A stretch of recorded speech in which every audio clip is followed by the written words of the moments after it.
पिछले साल जब कोरोना वायरस की पहली लहर ने तबाही मचाई तो शहरों में कोहराम ज्यादा दिखा, लेकिन दूसरी लहर में वायरस गांवों में सिर उठा रहा है। बड़ी ग्रामीण आबादी अदृश्य दुश्मन की चपेट में आ गई है। अप्रैल में राष्ट्र के नाम संबोधन में पीएम मोदी ने कहा था कि अब की बार कोरोना तूफान बनकर आया, लेकिन आज उनकी बातों में गांव की चिंता और चेतावनी थी। ये संक्रमण अभी गांव में भी तेजी से पहुंच रहा है। देश की हर सरकार इससे निपटने के लिए हर संभव प्रयास कर रही है। इसमें गांव के लोगों की जागरूकता, हमारी पंचायती राज से जुड़े जो भी व्यवस्थाएं हैं, उनका सहयोग, उनकी भागीदारी उतनी ही आवश्यक है। मास्क लगातार पहनना बहुत जरूरी है। प्रधानमंत्री का बयान बड़े संकट की तरफ इशारा करता है। ग्राउंड रियलिटी समझने के लिए आज तक की टीम कई ग्रामीण इलाकों में पहुंची और देखा कि गांव में कोरोना संक्रमण के हालात क्या हैं। क्या ग्रामीण इलाके वायरस की चपेट में आ चुके हैं?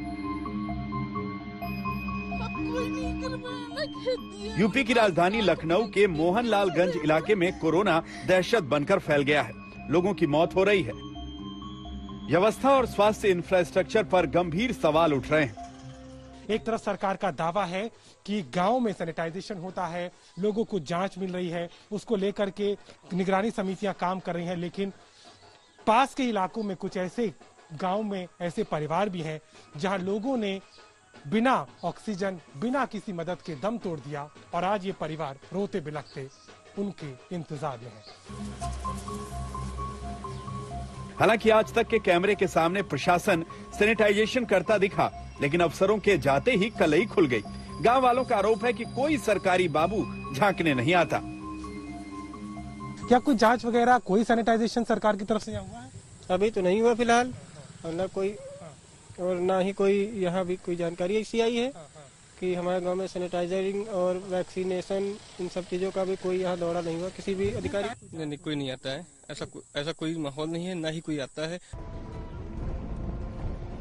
आज तक की टीम बागपत के सबसे ज्यादा आबादी वाले गांव में से एक ढिकौली पहुंची। गांव वालों का दावा है कि अप्रैल महीने से लेकर अब तक गांव में बुखार से तकरीबन 20 लोगों की मौत हो चुकी है। प्रशासन के तमाम दावे खोखले साबित हुए हैं। आप ये जो खंडहर नुमा बिल्डिंग देख रहे हैं, दरअसल सरकारी दस्तावेजों में ये एक अस्पताल है। इस वक्त मैं बागपत पे डिकोली गांव में मौजूद हूं और इस डिकोली गांव की आबादी 28,000 के लगभग है। गांव में आए दिन कोरोना से लोगों की मौत हो रही है, लेकिन 20 सालों से आसपास के गांवों में यही एकमात्र सरकारी अस्पताल था जो अब खंडहर में तब्दील हो चुका है। इन गांव में कोई भी सरकारी अस्पताल का, किसी सरकारी डॉक्टर का कोई प्रावधान नहीं है। इन गांव में 16-17 अप्रैल से लगाकर आज तक जो है 20 आदमियों की डेथ हो चुकी है। जवान भी, बूढ़े भी, महिलाएं भी कोरोना से। पठानकोट के ग्रामीण इलाकों में 2 हफ्ते के अंदर 24 से ज्यादा कोरोना संक्रमण के शिकार हो गए। राजस्थान के धौलपुर जिले में 3 गांवों में 25 से ज्यादा लोग संक्रमित पाए गए। जोधपुर के बालरवा गांव में 1 महीने में 13 कोरोना संक्रमितों की मौत का दावा किया जा रहा है। झारखंड के ग्रामीण इलाकों में कोरोना तेजी से फैल रहा है। इस समय 10 ऐसे राज्य हैं जहां शहरों से संक्रमण गांवों में फैल रहा है। इसमें राजस्थान, हरियाणा, महाराष्ट्र, उत्तर प्रदेश, बिहार, मध्य प्रदेश और छत्तीसगढ़ प्रमुख हैं।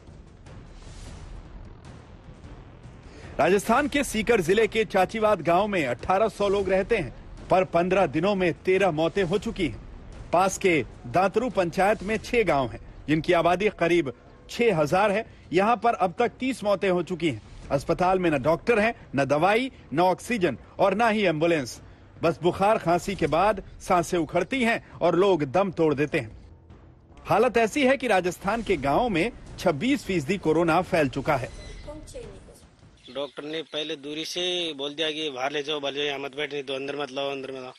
तो मैं बाहर से ले गया तो डॉक्टर खुद तो उठ के पीछे भाग गए और वहाँ से दूसरा कोई वो नर्स वगैरह है तो उनको भेजा। वो आके बाहर आके हमारे को बोला कि आप शहर ले जाओ इसको। हम फतेहपुर गए, वहाँ पे ऑक्सीजन वगैरह लगाया, लेकिन कोई फर्क नहीं पड़ा। तो वो शिक्कर रेफर कर दिया और शिक्कर में जाकर के वहाँ फिर थोड़ा बहुत ट्रीटमेंट चालू किया, इतने में खत्म हो गया। मतलब इस चाचीबाद बड़ा गांव में 13 लोगों की मौत 15 दिनों में हो चुकी है और शायद ही कोई घर है जहां पर लोग खांसी बुखार से ग्रसित नहीं है। इसके बावजूद देख सकते हैं आपकी उप स्वास्थ्य केंद्र पर ताला लगा हुआ है और कल नोटिस बोर्ड पर लिख कर गए हैं यहाँ काम करने वाले एएनएम कि वो गांव में सर्वे करने जा रहे हैं, उसके बाद दोबारा नहीं लौटी। गांव वालों का कहना है कि 1 घंटे भी यहाँ पर कोई नहीं रहता है। समझना मुश्किल नहीं कि ग्रामीण इलाके में कोरोना तेजी से फैल रहा है और इसकी 3 बड़ी वजह हैं। पहला, गांव में प्राथमिक चिकित्सा केंद्रों की हालत बदतर। दूसरी वजह, गांव में कोरोना टेस्टिंग लगभग ना के बराबर। और तीसरी वजह, लोगों का जागरूक न होना, कोरोना को लेकर लापरवाही है। कोई नहीं जानता कि ग्रामीण इलाकों में अब तक कोरोना ने कितनों को निगल लिया। गंगा नदी में तैरती लाशों ने माहौल को और डरावना बना दिया।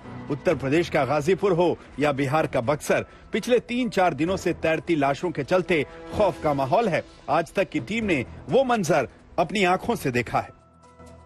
यकीन मानिए कोई भी रिपोर्टर आपको ऐसी तस्वीरें कभी भी नहीं दिखाना चाहेगा, लेकिन तबाही के साथ साथ गंगा पर शवों को तैरते हुए जो तस्वीरें आपने देखी हैं वो इस त्रासदी की एक ट्रेलर है। मैं गाजीपुर से बक्सर बिहार की ओर चल रहा हूं इस नाव पर और गंगा किनारे शव जो हैं वो आप गिन नहीं सकते, उनकी संख्या बहुत ज्यादा है।